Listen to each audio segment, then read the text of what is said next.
तो गरीब आदमी सड़क पे मरेगा।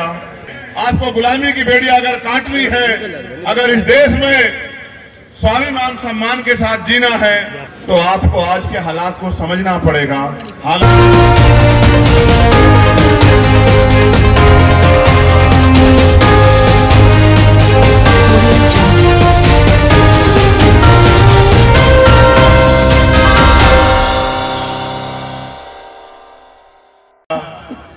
कि असली आजादी तब मिली जब भारत में संविधान आया। संविधान से पहले देश तो आजाद 15 अगस्त 1947 को हुआ, लेकिन हम लोग आजाद नहीं हुए। हम आजाद तब हुए जब भारत का संविधान लागू हुआ। भारत के संविधान को लागू होने के बाद इस देश के सब लोगों को बराबरी के हक अधिकार की बात आई, लेकिन वो बात तब लागू होगी जब संविधान पूर्ण रूप से लागू होगा। और संविधान को लागू कराने की शक्ति वो विधानसभाओं में है, सरकारों के पास है, आम आदमी के पास नहीं है। जब तक आप अपनी ताकत नहीं बनाओगे, आज आप हजारों की संख्या में यहाँ इकट्ठा हुए हो। इकट्ठा होने से, नारे लगाने से, जयकारे लगाने से, भाषण करने से आपको आजादी नहीं मिलेगी, आपको अधिकार नहीं मिलेंगे। अधिकार अगर आपको चाहिए, आपको गुलामी की बेड़ी अगर काटनी है, अगर इस देश में स्वाभिमान सम्मान के साथ जीना है, अपने गुरुओं, संतों और महापुरुषों के अधूरे सपने को पूरा करना है, तो आपको आज के हालात को समझना पड़ेगा।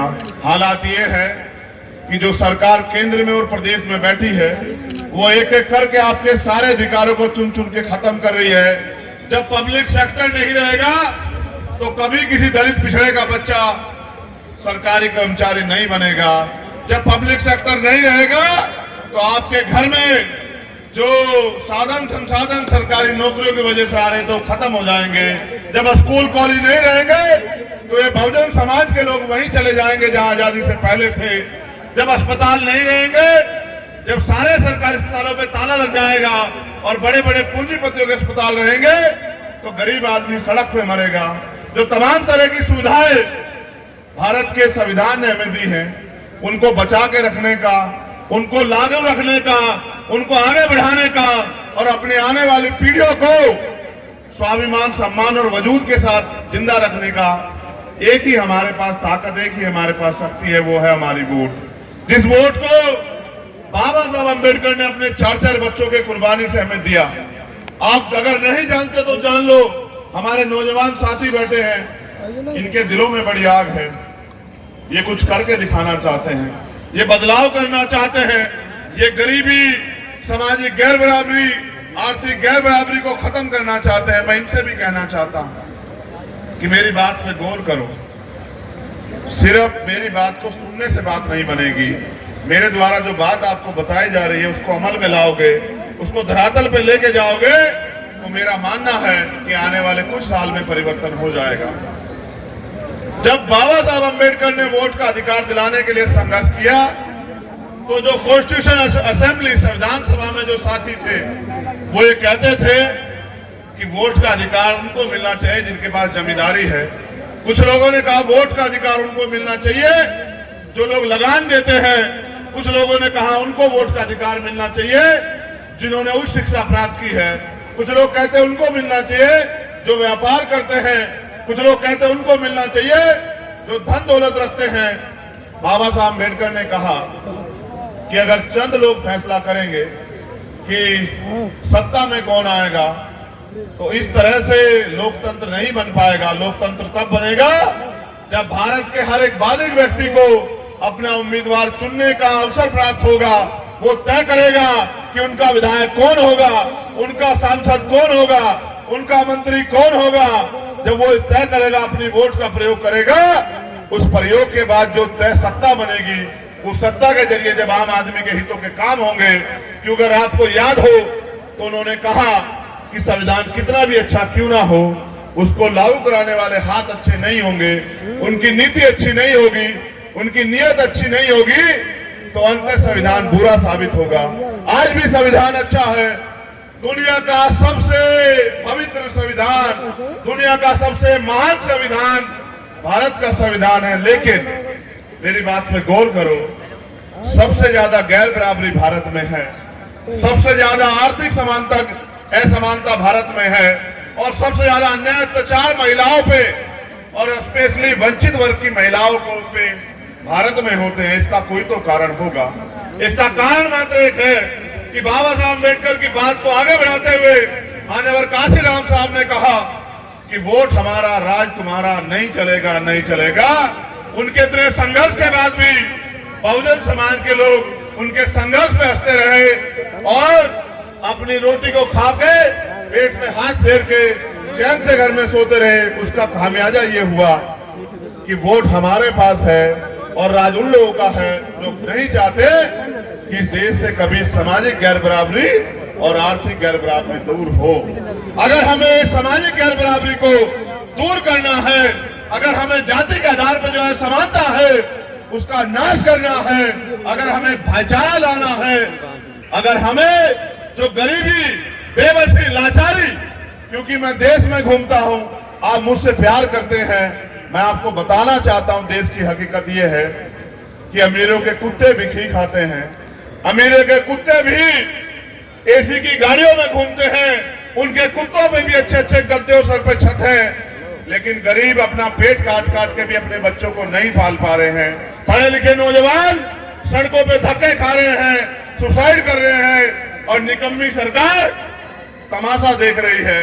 जब आपकी सरकार नहीं बनेगी, आपका नेता नहीं बनेगा, आपके क्षेत्र के लिए लड़ने वाला नहीं आगे बढ़ेगा, आपको क्या लगता है जिन्होंने हजारों साल तक आपको इंसान भी नहीं माना, वो आपको अधिकार कब देंगे? ये आपकी क्यों नहीं समझ में आता? भाईचारा बनाना है तो बहुजन समाज के लोगों में बनाओ, भाईचारा बनाना है तो ये जातियों में बटे समाज को इकट्ठा करो, लोगों के बीच में जाओ, उनको सच बताओ कि आज सच तो यह है कि कारवां लुट चुका है, देश में कुछ बाकी नहीं है, सारी सरकारी एजेंसियों को खत्म करने की तैयारी हो गई है, सारे सरकारी डिपार्टमेंट को बेचा जा रहा है। आज रेल बिक रही है, आज भेल बिक रही है, केल बिक रही है, सेल बिक रही है, कोल बिक रही है, एयरपोर्ट बंद बिक रहे हैं। तमाम तरह के जो साधन संसाधन 70 साल में देश में खड़े हुए, जिनको आपने अपने खून पसीने से सींचा, आज वो लुट रहे हैं। इनकी रक्षा कौन करेगा? देश की रक्षा करने वालों, भारतीय संविधान की रक्षा कौन करेगा? सवाल आपके सामने है। जब न्याय सबके लिए समान है तो इन वंचित वर्ग की बहन बेटियों की इज्जत के साथ क्यों खेला जाता है? रोज क्यों उनके साथ अन्याय होता है? अभी एक FIR की कॉपी मुझे दी दिलीप भाई ने और मुझे बताया कि वहां जयंती के अवसर पे कुछ ताकतवर लोगों ने हमारे लोगों को नुकसान पहुंचाया और 2 लोग गिरफ्तार हुए। पुलिस के लोग भी यहाँ हैं। मैं इनसे कहना चाहता हूं कि ये लड़ाई स्वाभिमान सम्मान की है। चुनाव 11 तारीख में खत्म हो जाएगा।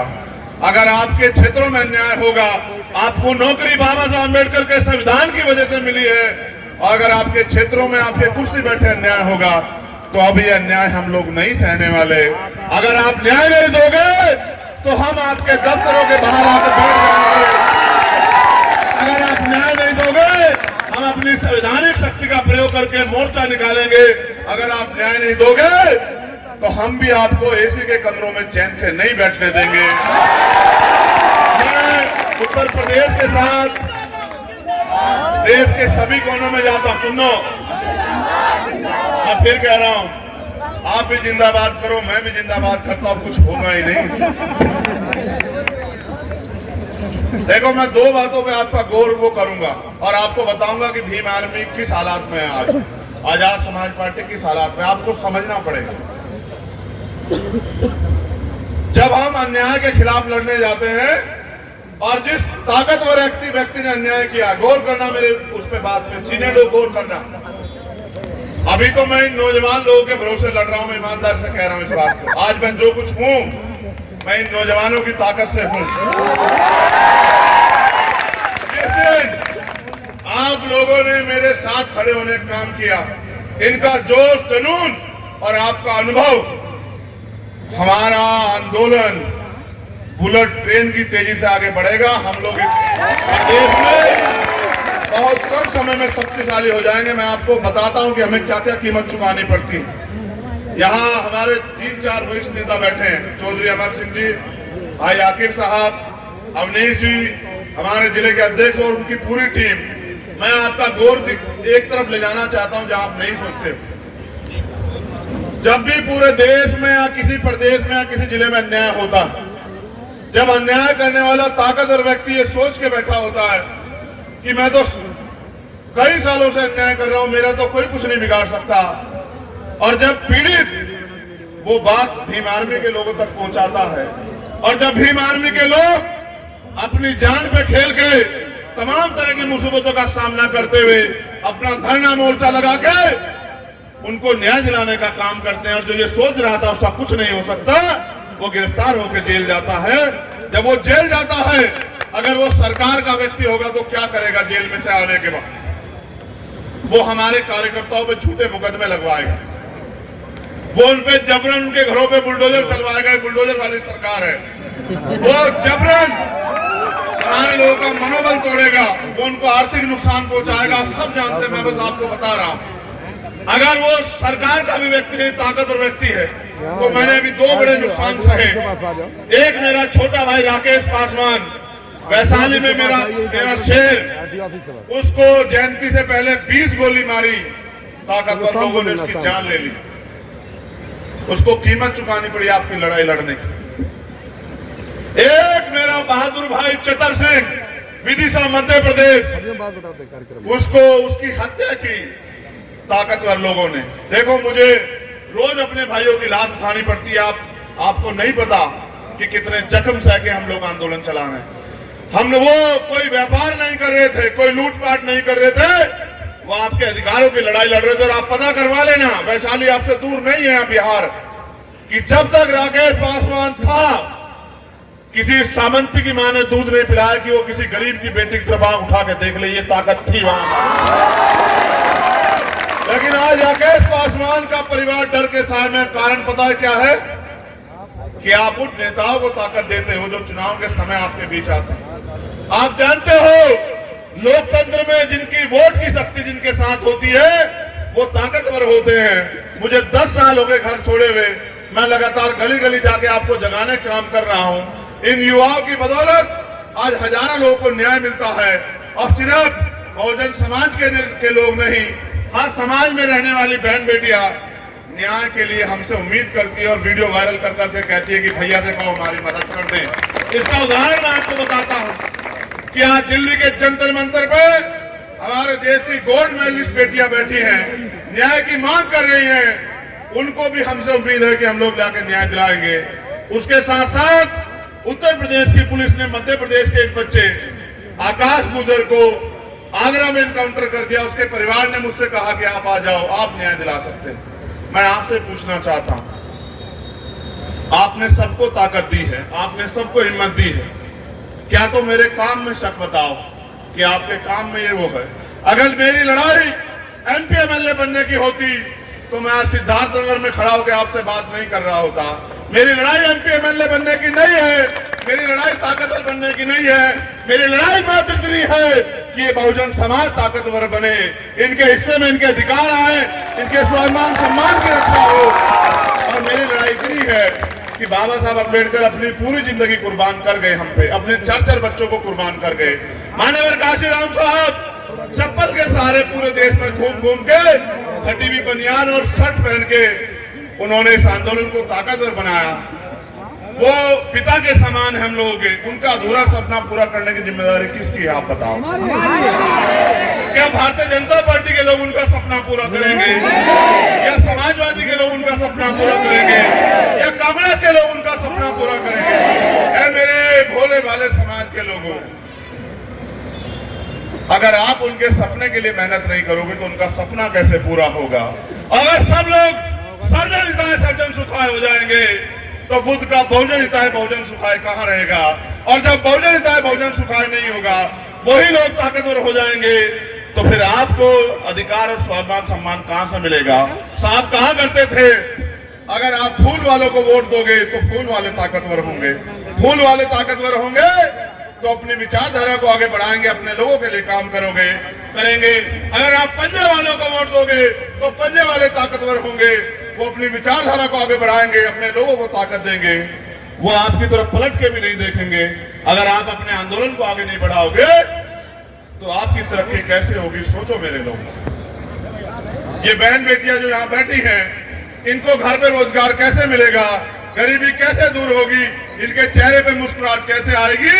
और जो जुर्म ज्यादती हो रही है, एनसीआरबी का डाटा उठा के देखो, ये अन्याय कैसे रुकेगा? हम इसको खत्म करना चाहते हैं। सड़क की लड़ाई हम लोग लड़ रहे हैं। मैं यहाँ आपसे देखो, मैं सीधे शब्दों में कहता हूं, अगर आपके घर पे कोई काम करेगा, आपकी मजदूरी करेगा, तो क्या वो शाम के समय उम्मीद नहीं रखेगा कि आप उसको दिहाड़ी दो? बताओ, अगर मैं गलत कह रहा हूं। उम्मीद करेगा नहीं करेगा वेतन की? आप जहां काम करते हैं वेतन की उम्मीद करते हो नहीं करते हो? बताओ। जब मैं 24 घंटे 7 दिन 300 दिन 30 साल के 365 दिन काम करता हूं, तो क्या मेरा वेतन आपकी जिम्मेदारी नहीं है क्या? बताओ। मेरा वेतन आपसे पैसा नहीं है, मुझे घर नहीं बनाना, मुझे बंगला नहीं बनाना, मुझे गेस्ट हाउस नहीं बनाना। मेरा एक ही वेतन है कि जब आपने सबको ताकतवर बनाया तो आप इस लड़ाई को लड़ने की हिम्मत मुझे भी दो। आप मुझे ताकत दे के देखो। मैं आपसे वादा करता हूं, जिन 50 साल के नेताओं को आप जानते हो, अगर उन 50 साल के नेताओं को 5 साल में नहीं बुला दिया तो चंद्रशेखर आजाद से सवाल करना मेरे लोगों। जो काम वो 50 साल में नहीं कर पाए, सुनो, उनकी नियत नहीं थी। अगर 5 साल में नहीं करके दिखाया तो कभी आपकी बस्तियों में पैर नहीं रखूंगा। और अगर आपने मेरा साथ दिया तो मैं वादे से कह रहा हूं कि वो सवेरा आएगा, वो सूरज निकलेगा कि भारत महामानव तथागत बुद्ध के सपनों का भारत बनेगा। सबको रोटी, कपड़ा, मकान और सम्मान मिलेगा। कोई किसी के साथ जुर्म जाति अन्याय अत्याचार नहीं करेगा, भाईचारा बनेगा और फिर से देश सोने की चिड़िया बनेगा। मैं अपील करना चाहता हूं, यहां कपिलवस्तु से श्रीमती सुभावती देवी जो हमारी नगर अध्यक्ष की दावेदार हैं, मैं उनसे अपील करूंगा कि जो कपिलवस्तु के लोग हैं वो अपने एक एक वोट को केतली के चुनाव चिन्ह पर डालकर मेरे हाथों को मजबूत करें, हमारी बहन को ताकत दें। सोहरतगढ़ नगर पालिका से, नगर पंचायत से इजहार हुसैन जी हमारे प्रत्याशी हैं, आप बैठ जाओ। मैं उनके लिए अपील करूंगा कि आप अपने कीमती वोट को उनके चुनाव चिन्ह केतली पर देकर उनको ताकत दें। उसका बाजार से प्रभावती माता विजय यादव, ये नौजवान मेरा छोटा भाई यहाँ प्रत्याशी है, मेरी आपसे अपील है कि इनके हाथों को मजबूत करें। इसको जो ताकत मिलेगी वो ताकत मेरे हिस्से में आएगी। ये नौजवान है, अगले 30 साल 40 साल आपकी सेवा करेगा। और आगे बात बढ़ाता हूं, इसमें थोड़ी सी अनुशासन कमी है, वो मैं डांट के ठीक कर दूंगा, घबराओ। नौगढ़ सिद्धार्थ नगर से फौजिया आजाद हमारी बहन दावेदार है, मैं इनके लिए आपसे अपील करता हूं। इटवा से पंचम हमारे दावेदार हैं, मैं पंचम से भी कहूंगा वो आगे आ जाएं। मैं इनके लिए आपसे अपील करता हूं। बिस्कोर से सलीम राइन हमारे दावेदार हैं, मैं इनके लिए भी आपसे अपील करता हूं। बढ़नी चापा से मनकी राम यादव हमारे प्रत्याशी हैं, मैं मनकी राम जी के लिए आपसे अपील करता हूं।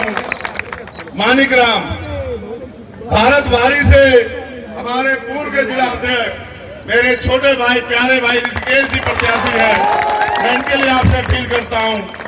और बढ़नी वार्ड नंबर 3 से लोहिया नगर ज्योति प्रकाश सभासद के हमारे प्रत्याशी हैं, आ जाओ।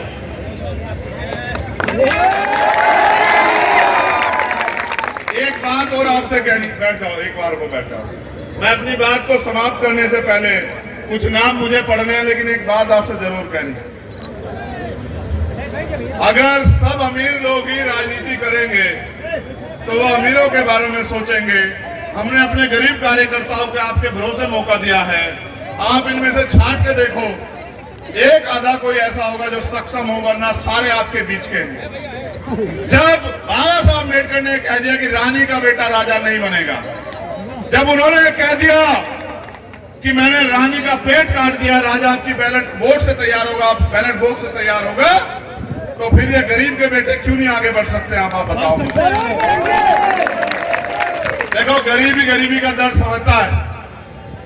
मेरे पिताजी प्राइमरी स्कूल के हेडमास्टर थे, अब तो वे दुनिया में नहीं। मेरी माँ खेत में घास लेने जाती थी और स्कूल से आके उस घास को मैं घर सर पे उठा के लाता था, फिर मशीन में काटता था, फिर वो दूध बिकता था, उस दूध से हमने पेट पाले हैं। उस पेट को पाल के मेरे पिताजी ने, मेरी माँ ने पेट काट काट के मैं पढ़ाया।